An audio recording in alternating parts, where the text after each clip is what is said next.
पहलगाम हमले के बाद भारत में साइबर अटैक देखने को मिला। 10 दिन में करीब साइबर अटैक के 10 लाख मामले सामने आए हैं। हैकर्स सरकारी कार्यालयों को टारगेट कर रहे हैं। ये बड़ी खबर निकलकर सामने आ रही है। पाकिस्तान की ओर से ये साइबर हमले किए जा रहे हैं। महाराष्ट्र में साइबर विभाग जो है वो मामले की जांच कर रहा है। तो बड़े लेवल पर साइबर अटैक किया जा रहा है। ये बड़ी खबर निकलकर सामने आ रही है। पहलगाम हमले के बाद भारत में साइबर अटैक किया जा रहा है। 10 दिन में करीब 10 लाख साइबर अटैक के मामले सामने आए हैं। एक बड़ी संख्या है साइबर अटैक की। 10 लाख अटेम्प्ट जो है वो किए गए हैं।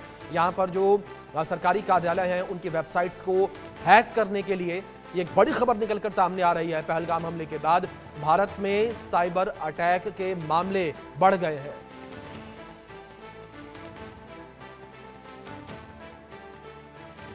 पहलगाम के हमले के बाद साइबर अटैक भी बढ़ गए। हमारे साथ महाराष्ट्र साइबर के प्रमुख यशस्वी यादव सर हैं, एडिशनल डीजी है। हम उनसे बात करेंगे किस तरह से ये अटैक जो है जो बढ़ गए हैं। सर, किस तरह से अटैक बढ़ गए, साइबर अटैक जो बढ़ रहे हैं किस तरह से? देखिए, after Pahalgam terrorist attack, India is experiencing, Bharat में बहुत सारे साइबर वॉरफेयर हो रहा है, जिसमें कि इंडिया के जितने भी क्रिटिकल इंफ्रास्ट्रक्चर्स हैं, जितने भी इंफॉर्मेशन टेक्नोलॉजी एसेट्स हैं, उन पे हम लोग देख रहे हैं कि बहुत सारे साइबर अटैक्स हो रहे हैं। कल तक ये फिगर लगभग 1 मिलियन साइबर अटैक्स लॉन्च किए जा चुके हैं, जिसमें जो इंपॉर्टेंट सेक्टर्स हैं वो मिलिट्री एंड डिफेंस हैं, गवर्नमेंट पोर्टल्स हैं, बैंकिंग एंड फाइनेंस हैं, टेलीकॉम एंड टेक्नोलॉजी है और क्रिटिकल इंफ्रास्ट्रक्चर्स हैं।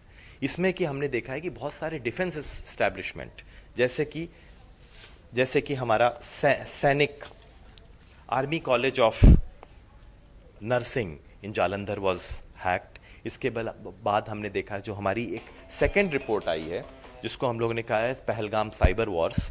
उस रिपोर्ट में ये दिखाया गया कि राजस्थान के भी बहुत सारे क्रिटिकल इंफ्रास्ट्रक्चर जैसे अर्बन डेवलपमेंट अथॉरिटी वगैरह, उनके भी वेबसाइट्स, पोर्टल्स वगैरह डिफेस किए गए हैं। इन सब चीज़ों के मद्देनज़र हमने जो अपनी इंफॉर्मेशन निकाली उसमें देखा गया है कि कई सारे एक्टर्स हैं, advance persistent threat actors, APT actors हैं, जो कि लगातार ऐसे अटैक्स लॉन्च करते जा रहे हैं, जिसमें जो मेन एक्टर्स हैं वो है टीम इनसेन पीके, जो कि पाकिस्तान बेस्ड एपीटी ग्रुप है। उसके अलावा बांग्लादेश का mysterious team Bangladesh MTB actor है जो लगातार ऐसे लॉन्च करता जा रहा है। गोल्डन फैल्कन है जो मिडिल ईस्ट के हैं। इसके अलावा मोरक्को का भी एक ग्रुप है जो ये मेन अटैक्स लॉन्च करता जा रहा है। जो हमारी नई रिपोर्ट आई है साइबर वॉर्स करके, उसमें हमें पता चला है कि एक नया एक्टर है जो कि APT 36 है, जो प्रोबेबली पाकिस्तान से ऑपरेट कर रहा है लेकिन IP एड्रेसेस बुल्गारिया के यूज कर रहा है। उसने भी बहुत सारे साइबर अटैक्स लॉन्च किए हैं। ये साइबर अटैक्स हैं आपके website defacement, DDoS attacks, SQL injections. तो वहीं इस खबर पर अधिक जानकारियों के साथ हमारे ब्यूरो चीफ सुधाकर कश्यप जी जुड़ गए हैं। रुक करेंगे सीधे उनका। सुधाकर जी, जिस तरीके से ये बड़ी खबर निकलकर सामने आई है, जब से पहलगाम अटैक हुआ है उसके बाद से जो साइबर हमले हैं वो भारत पर बढ़ गए हैं। पिछले 10 दिन में 10 लाख साइबर अटैक।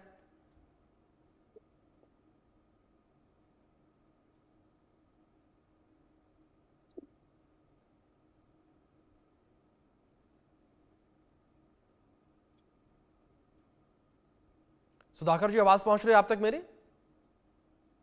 चले, किसी तकनीकी खामी की वजह से सुधाकर जी तक हमारी आवाज नहीं पहुंच पा रही। एक बार फिर से हम संपर्क करने का प्रयास करेंगे, लेकिन लगातार अपडेट हम आप तक पहुंचा रहे हैं। ये खबर जिस तरीके से निकलकर सामने आई है, 10 दिन में करीब 10 लाख साइबर अटैक के मामले सामने आए हैं। ये बड़ा आंकड़ा है, यानी कि प्रतिदिन करीब 1 लाख साइबर अटैक के मामले ये सामने आ रहे हैं और 1 लाख बार प्रतिदिन ये अटेम्प्ट किया जा रहा है कि जो सरकारी वेबसाइट हैं उनको हैक कर लिया जाए, उनमें सेंधमारी की जाए और जो सिक्योर डेटा है सरकार का उसमें सेंधमारी की जाए। ये बड़ी खबर जो इस बीच सामने आ रही है। तो सरकारी जो कार्यालय हैं उनके अकाउंट्स को हैक करने का प्रयास लगातार किया जा रहा है, उनके जो वेबसाइट्स हैं उनको हैक करने का प्रयास ये किया जा रहा है। तो ये पहलगाम हमले के बाद साइबर अटैक के मामले बढ़ते हुए नजर आए हैं और हमारे ब्यूरो चीफ सुधाकर कश्यप जी का एक बार फिर से रुख करेंगे। सुधाकर जी, जिस तरीके से ये बड़ी खबर निकलकर सामने आई है कि पिछले 10 दिन में यानी कि प्रतिदिन 1 लाख बार जो है वो सरकारी वेबसाइट्स को टारगेट किया जा रहा है, बड़ी संख्या में साइबर अटैक का मामला ये सामने आया। बहुत बड़ी अटैक हुए हैं और ये पाकिस्तान और इधर मिडिल ईस्ट के जो लोग कंट्रीज है वहां से सब हो रहे हैं पिछले 10 दिनों में। मतलब जब ये पहलगाम का हमला हुआ उसके बाद ये सब शुरू है और इसको पुलिस जो कह रही है कि ये साइबर वॉर एक प्रकार का शुरू है और ये साइबर वॉर में ये सब अटैक पाकिस्तान की तरफ से हो रहा है। ये अटैक कुछ सक्सेस हुए हैं, कुछ सक्सेस हुए नहीं है। पूरे ऑल ओवर इंडिया में ये सब अटैक हो रहे हैं। महाराष्ट्र साइबर क्राइम जो है, जो इसका जो एक बड़ा हिस्सा है, जो ये पूरे ट्रैक कर रही है और किस तरह से ये हमले जो है इसको नेस्तनाबूद किया जाए, इसको रोका जाए। इस मामले में ये महाराष्ट्र पुलिस जो है, महाराष्ट्र साइबर क्राइम है, वो काम कर रही है। और जो जिस तरह से हम देखा जाए कि ये पाकिस्तान और उसके जो समर्थक जो लोग हैं वो अलग अलग तरीके से अलग अलग कंट्रीज से ये अटैक कर रहे हैं। और आज तक बड़े पैमाने पे जो इंस्टीट्यूट है, जो इंडियन इंस्टीट्यूट है, उनपे बाधा लाने का काम, उनके काम में बाधा लाने का काम, उनका डेटा लीक करने का काम, उनका डेटा बेचने का काम ये हो रहा है। जी बिल्कुल, जाहिर तौर पर सुधाकर लगातार इंडियन वेबसाइट्स को जो है वो टारगेट किया जा रहा है। बहुत शुक्रिया आपका जुड़ने के लिए और इन अपडेट्स के लिए। और अब एक बार फिर से हम अपनी चर्चा को जो रिज्यूम करेंगे, जिसको लेकर हम बात कर रहे थे किस तरीके से 42 टेरर कैंप इस वक्त पीओके में मौजूद है और इन टेरर कैंप्स में आतंकियों को लगातार ट्रेनिंग दी जा रही है, उन्हें ट्रेन किया जा रहा है कि किस तरीके से दहशतगर्दी फैलानी है। हमारे मेहमान लगातार बने हुए हैं। बंसल साहब, मैं आपका रुख करूंगा और आपसे मैं समझना चाहूंगा जिस तरीके से अगर इन 42 टेरर कैंपों को लेकर बात की जाए, लगातार ये टेरर कैंप ऑपरेट हो रहे हैं। दूसरी ओर जिस तरीके से खबर निकलकर सामने आई, 42 टेरर कैंप हैं जो कि एक्टिव है, आतंकी यहां पर हैं जिन्हें ट्रेनिंग दी जा रही है। लेकिन दूसरी ओर बंसल साहब, जहां पाकिस्तान लगातार इस बात से इनकार करता रहा है कि उसके यहां आतंकवाद मौजूद नहीं है, और दूसरी ओर 42 ऐसे टेरर कैंप को ऑपरेट करना, वो भी बिल्कुल सीमा के पास। देखिए, पाकिस्तान का डबल फेस है। डबल फेस का मतलब ये है कि ये कहता है कि हमारे यहाँ इससे ज्यादा और क्या हो सकता है कि इनके डिफेंस मिनिस्टर एक यूके के चैनल पर बैठ करके ये कहते हैं कि हम आतंकवादी पिछले 30 साल से पाल रहे हैं, उनको जो है हम ये डर्टी काम अमेरिका के लिए कर रहे हैं। उन्होंने ये एक्सेप्ट किया। इनके यहाँ पे ओसामा बिन लादेन को मारा गया। इनके जो है इमरान खान कह चुके हैं कि हमने मुजाहिदीन और जितने भी तालिबानी हैं उनको ट्रेन किया। शहबाज शरीफ कह चुके हैं कि हाँ हमने ट्रेन किया। और इनके यहाँ पे जो है सबसे मोस्ट वांटेड आतंकवादी, जिसको काफ़ी उम्र कैद हो चुकी है, जो सजा हो चुकी है, हाफिज सईद है, मसूद अजहर है, सलाउद्दीन है, तो ये सब हैं। तो इसमें क्या, ये पाकिस्तान कितना भी डिनाई करता रहे, लेकिन ये सारे पाकिस्तान के अंदर ही सारे जो हैं टेररिस्ट हैं। तो इसमें पाकिस्तान एक टेरर एक्सपोर्टिंग कंट्री है और एक ईपी सेंटर है टेररिस्ट का। और जो इनको अभी वहाँ के, जो मैंने शायद पहले भी बताया था कि एक जो कई ऐसे बयान आ चुके हैं, ये भी जेडी वेंस ने भी ये कहा है कि हाँ उनके यहाँ पे टेरर कैंप हैं। तो अब जब अमेरिका कहता है, हिलरी क्लिंटन ने कहा, तो पाकिस्तान कितना भी डिनाई करता रहे तो पूरी दुनिया जानती है कि पाकिस्तान जो है एक टेररिस्ट कंट्री है। अब सेना भी इनका टेररिस्ट, पहले तो टेररिस्ट बनाती थी, अब खुद टेररिस्ट बन गई है।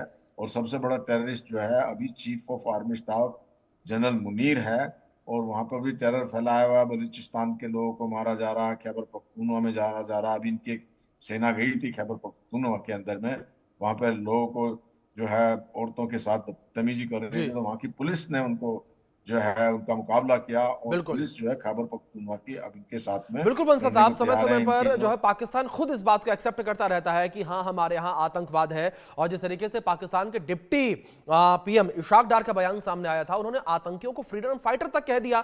तो ऐसे में ये क्लियर निकलकर नजर आता है कि किस तरीके से पाकिस्तान समय समय पर आतंकवाद को सपोर्ट करता रहा है, जिसकी एक्सेप्टेंस खुद पाकिस्तान से ही निकलकर सामने आती है। बहुत शुक्रिया बंसल साहब आपका जुड़ने के लिए और अपना कीमती वक्त इंडिया न्यूज को देने के लिए।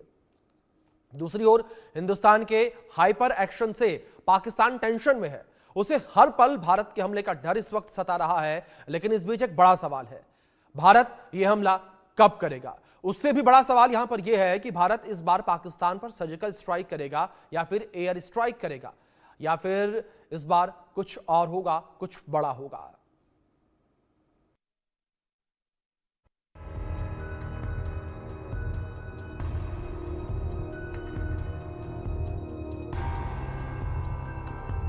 तारीख 18 सितंबर 2016 जम्मू कश्मीर के उरी में आतंकी हमला होता है। इस हमले में 17 जवान शहीद हो जाते हैं। 4 आतंकियों को मौके पर ही ढेर कर दिया जाता है। इस हमले के तुरंत बाद मोदी सरकार एक्शन में आती है। पाकिस्तान के हुक्मरान सुन ले,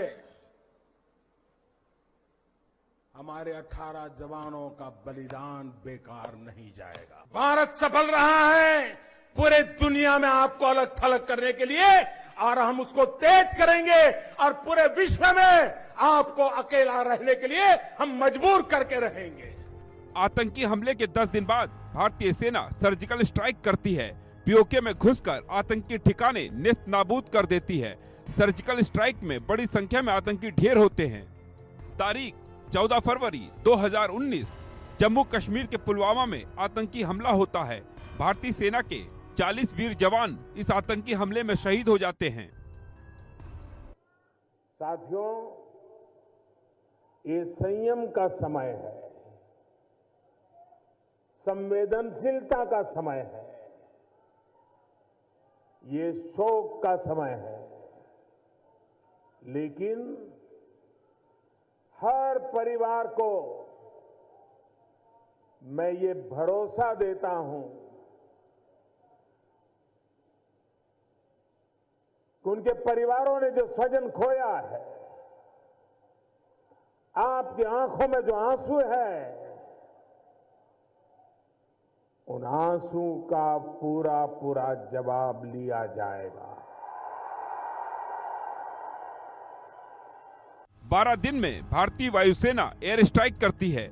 बालाकोट में आतंकी ठिकाने नेस्त नाबूद कर देती है। वायुसेना के एयर स्ट्राइक में करीब 300 आतंकी ढेर होते हैं। तारीख 22 अप्रैल 2025 जम्मू कश्मीर के पहलगाम में आतंकी हमला होता है। हथियारों से लैस आतंकी 26 लोगों की जान ले लेते हैं। इस हमले के बाद से भारत सरकार एक्शन में है और पाकिस्तान टेंशन में। पाकिस्तान इस बात से भयभीत है इस बार भारत क्या करेगा, वो इस आतंकी हमले का बदला कैसे लेगा। क्या भारत फिर सर्जिकल स्ट्राइक करेगा या फिर एयर स्ट्राइक, या फिर इस बार होगी सी स्ट्राइक। पहलगाम आतंकी हमले के बाद मोदी सरकार ने पाकिस्तान के खिलाफ सेना को एक्शन की खुली छूट दे दी है। ये हमला किया है उन आतंकियों को और इस हमले की साजिश रचने वालों को उनकी कल्पना से भी बड़ी सजा मिलेगी। सजा मिलकर के रहेगी। अब आतंकियों की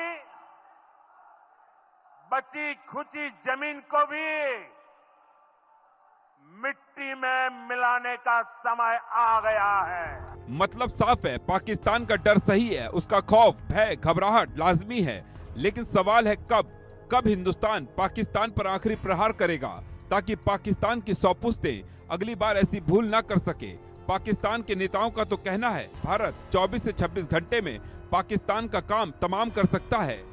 पाकिस्तान के पास मुस्तनद इंटेलिजेंस इतलात हैं कि अगले 24 से 36 घंटों में पहलगाम वाक़े से जुड़े बेबुनियाद और खुद साख्ता इल्ज़ामात को बुनियाद बनाकर भारत पाकिस्तान के खिलाफ फौजी कार्रवाई करने का इरादा रखता है। उरी आतंकी हमले के बाद सर्जिकल स्ट्राइक और पुलवामा आतंकी हमले के बाद एयर स्ट्राइक के पैटर्न को देखें तो हिंदुस्तान अगले 2 दिन में पाकिस्तान पर बड़ा एक्शन ले सकता है, जिसका मतलब है पाकिस्तान सोमवार का सूरज नहीं देख पाएगा। इसके बाद दूसरा सवाल ये उठता है, इस बार भारत का जवाब किस रूप में होगा, वो सर्जिकल स्ट्राइक होगा या एयर स्ट्राइक। वैसे भारत की जो तैयारी नजर आ रही है उसे देखकर ऐसा लगता है इस बार भारत का एक्शन समुद्री होगा।